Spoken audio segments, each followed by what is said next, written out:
Hello everyone, welcome back to my channel. কেমন আছেন সবাই? আশা করি সবাই বেশ ভালো আছেন। আমি আল্লাহর রহমতে বেশ ভালো আছি। আর প্রতিদিনের মতো আজকেও একটি রেসিপি আপনাদের সাথে শেয়ার করব।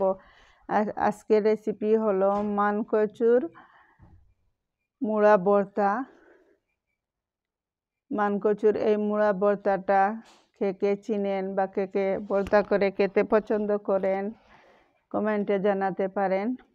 এই যে দেখতে পাচ্ছেন মানকচুর বড় একটি পিস আমি নিয়েছি। এবার এগুলো চিলে নিয়ে পরিষ্কার করে নেব।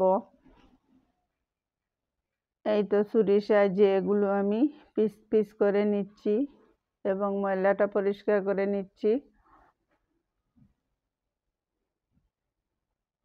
এই যে আমি মাত্র 2 পিস ভর্তা করব, এগুলো আমি ভালোভাবে ধুয়ে পরিষ্কার করে নিচ্ছি। আর এবার একটি ব্লেন্ডারে দিয়ে আমি ব্লেন্ড করে নেব।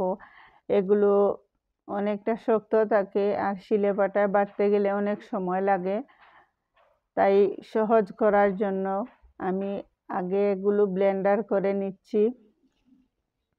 দেখতে পাচ্ছেন এগুলো ব্লেন্ড হয়ে এসেছে।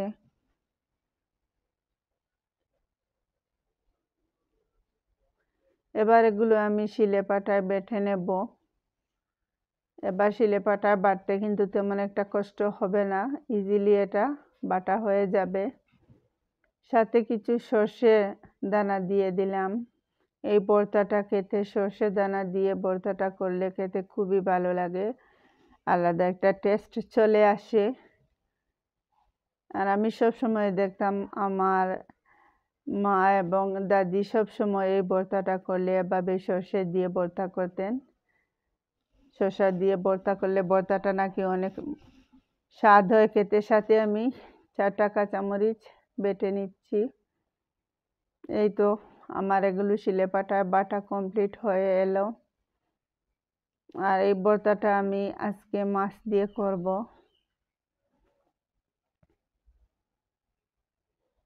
এবার চুলায় একটি ফ্রাই প্যান বসিয়ে নিলাম আর এতে পরিমাণ মতো আমি তেল দিয়ে দিলাম। তেলটা গরম হয়ে এলে পেঁয়াজ এবং কাঁচামরিচ কুচি আমি দিয়ে দেব। দিয়ে স্বাদ অনুযায়ী আমি লবণটা দেব।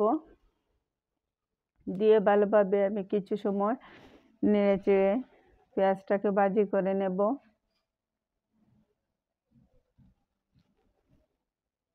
এটা শিলেপাটায় বেটে কাঁচাও ভর্তা করে খাওয়া যায়। আর এভাবে আমি যেভাবে করছি সেভাবে ভর্তা করে খাওয়া যায়। এভাবে ভর্তা করে খেলে খুবই ভালো লাগে। আর কাঁচা ভর্তা অনেক সময় খেতে ভয় লাগে, চুলকাতে পারে, সেজন্যই তাই আমি এভাবে ভর্তাটা করে ফেললাম। এক এক রকম ভর্তার স্বাদ কিন্তু এক এক রকম। এবার আমি মানকচু এবং সরষে বেটে রেখেছিলাম এগুলো এর মধ্যে দিয়ে বেশ কিছুক্ষণ আমি ভেজে নেব। চুলার আঁচটা কিন্তু মিডিয়াম লো হিটে রাখবো। চুলার আঁচটা হিট বেশি হলে এগুলো পুড়ে যাবে আর ভর্তার স্বাদটাও কমে যাবে। তাই যখন এইভাবে ভর্তাটা করবেন বা এভাবে ভেজে নেবেন তখন একটু সতর্কতার সাথে ভাজতে হবে। আর এভাবে আমি চামচের সাহায্যে বেশ কিছুক্ষণ ভালোভাবে নেড়েচেড়ে এগুলো মশলার সাথে মিশিয়ে নিচ্ছি। সাথে সাথে এগুলো একটু একটু করে টেনেও যাবে।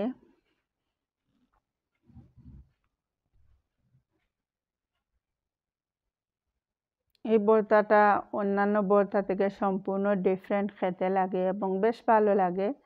আমি আগেও অনেকবার এইভাবে ভর্তা করে খেয়েছি, তাই ভাবলাম আমার ভিউয়ার্স যারা আছেন আপনাদের সাথে শেয়ার করি। আর দেখতে পাচ্ছেন আমি কিছু মাছ আগে থেকে ভেজে রেখেছিলাম, কাটা বেছে নিয়ে এবার এইগুলো আমি এর মধ্যে দিয়ে বেশ কিছুক্ষণ নেড়েচেড়ে দেব।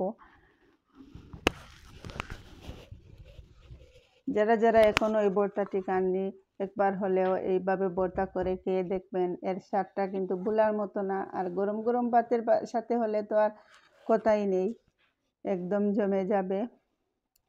আর অল্প কিছু সর্ষের তেল দিয়ে দিলাম, দিয়ে নেড়ে চেড়ে দেব। এবং ধনেপাতা দিয়ে নেড়েচেড়ে আজকের ভর্তাটা আমার কমপ্লিট হয়ে যাবে। যারা যারা নতুন আমার ভিডিওটা দেখবেন প্রথমে একটি লাইক দিয়ে আমার ভিডিওটা পুরো দেখে নেবেন। কমেন্টে জানাতে পারেন ভর্তাটা কেমন হলো।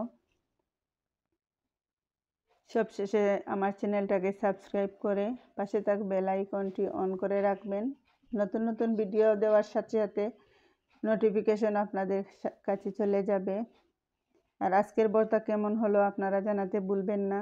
সবাই ভালো থাকবেন, সুস্থ থাকবেন। আল্লাহ হাফেজ।